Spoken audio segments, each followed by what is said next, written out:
Shalom, and welcome back to B'nai Noach Academy, Thoughts on the Torah. Please remember to hit the like button, to subscribe, and of course, to share this wisdom and inspiration with friends and family. When you look in the book of Exodus, chapter 12, verses 8 and 9, very exact, very precise instructions how God wanted the Jews to eat the Passover offering, meaning how it should be prepared. And there he says they should eat the flesh of this offering on this night.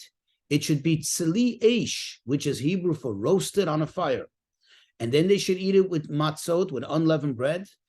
And al mirorim yochlu, they should eat it together with bitter herbs. Sounds delicious, huh?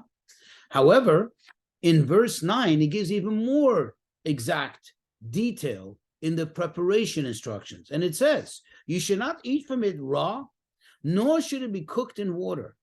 Rather, but it should be roasted on an open fire.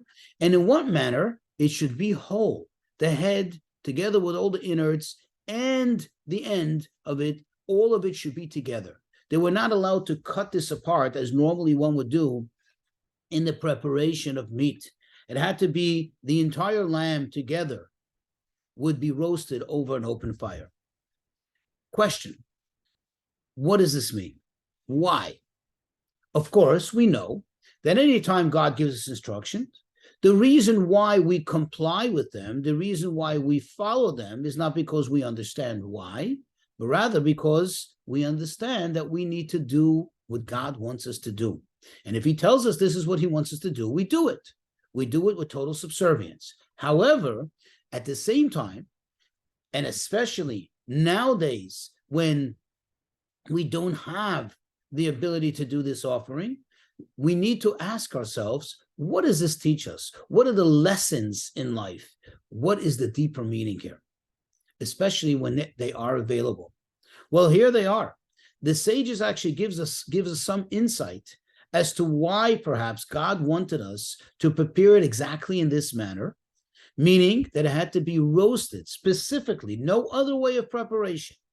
And it had to be all as one, meaning one entire lamb, after it was skinned, had to be offered, had to be roasted, that is, had to be prepared all in that manner. And the sages give us the insight, as we know, as Moses mentions in the course of the story, in the course of his, quote, visits to Pharaoh, Moses mentioned to him several times how the offering of a lamb is actually a despicable act, a despicable action for the Egyptians. Why is that? Because the Egyptians worshiped the lamb. This is one of their main idols. And for the Jewish people to go and offer this as a sacrifice, to actually kill it as an offering to their God, this would be a despicable thing for the Egyptians. And that's why Moses made the argument, let us go out into the desert, into the wilderness, and do this offering. The reason why God wanted the Jews to use specifically this animal as their offering, as their celebratory meal, is because this was the idol of Egypt. Unfortunately, many of the Hebrews got swept in to the culture, to the idolatry of their neighbors, of the Egyptians. And this was a means of them to crush it, to openly and actively, overtly slaughter the idol, kill the idol, meaning do away with the idol and eat it and consume it. Now, here is the lesson. Too often, many of us good people, even while we're engaged in doing an act which we're absolutely certain is correct and right and the most moral and ethical thing to do. However, at the same time, for whatever reason that's built into human nature, we have a certain sense of shame. We try to hide it. We're at least, if not ashamed, at least we're very bashful. We're very shy. And we become very concerned about not being exposed of doing the right thing. Now, why would we be concerned? Doesn't make sense. On the contrary, people should see us. People should know that it happened. And this, perhaps, the sages suggest, could be one of the many reasons why God in his infinite wisdom directed us to prepare the Passover offering in this manner.